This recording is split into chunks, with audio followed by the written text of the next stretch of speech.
BJP सरकार आ रही है।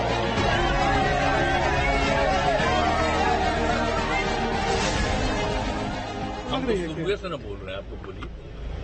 हम तो आपको 7-8 महीना पहले से न कह रहे हैं कि लोग पहले भी करा सकते हैं, इसलिए सबको एकजुट होना चाहिए, तो उसी में हम लगे हुए हैं। पहले ममता बनर्जी ने बयान दिया, अब नीतीश कुमार वही बात दोहरा रहे हैं। विपक्ष के दो दिग्गज नेताओं के इस बयान के क्या मायने हैं? क्या इस बार लोकसभा चुनाव वक्त से पहले होंगे? ममता और नीतीश की इन सियासी अटकलों की पुष्टि तो नहीं की जा सकती, लेकिन सरकार जिस अंदाज में फैसले ले रही है, उससे समय से पहले चुनाव की खबरों को बल मिल रहा है। 200 रुपए सस्ता हुआ सिलेंडर। प्रधानमंत्री मोदी जी ने निर्णय लिया है कि 200 रुपया गैस सिलेंडर के दाम कम किए जाएंगे। सभी उपभोक्ताओं के 200 रुपए दाम कम होंगे। क्या सस्ते सिलेंडर के फैसले को लोकसभा चुनाव से जोड़कर देखा जा सकता है? क्या इस फैसले के जरिए सरकार ने विपक्ष के महंगाई वाले मुद्दे पर सर्जिकल स्ट्राइक कर दी है?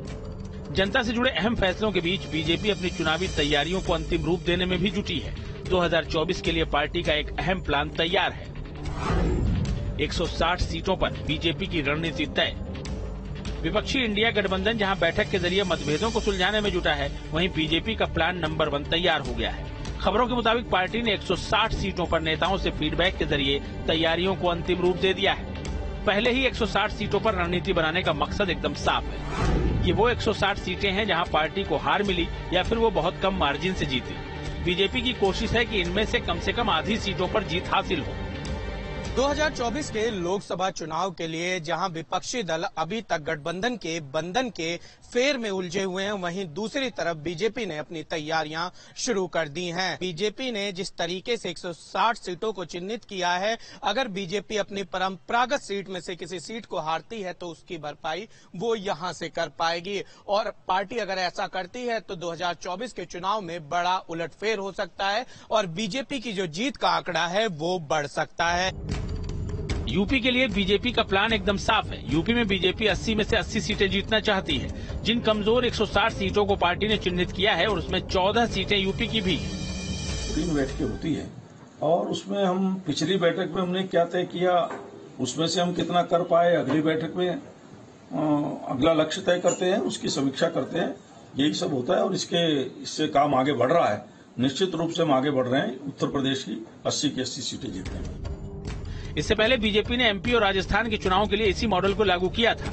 एमपी और राजस्थान में उन सीटों के लिए उम्मीदवारों का ऐलान हो गया है जहां पार्टी कमजोर रही है। अब लोकसभा चुनाव के लिए भी इसी फॉर्मूले को लागू किया गया है।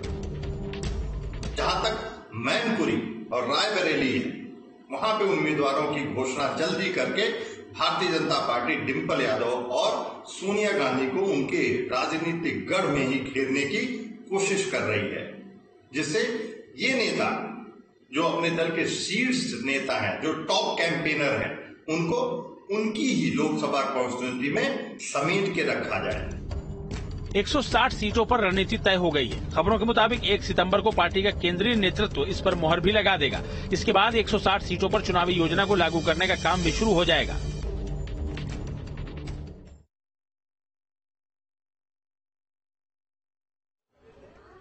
बड़ी खबर आपको बता दें, इलाहाबाद हाईकोर्ट में मुख्तार की अपील पर सुनवाई। हाईकोर्ट ने जेल अधीक्षक से सवाल पूछा, कितने दिनों से जेल में बंद। मुख्तार अंसारी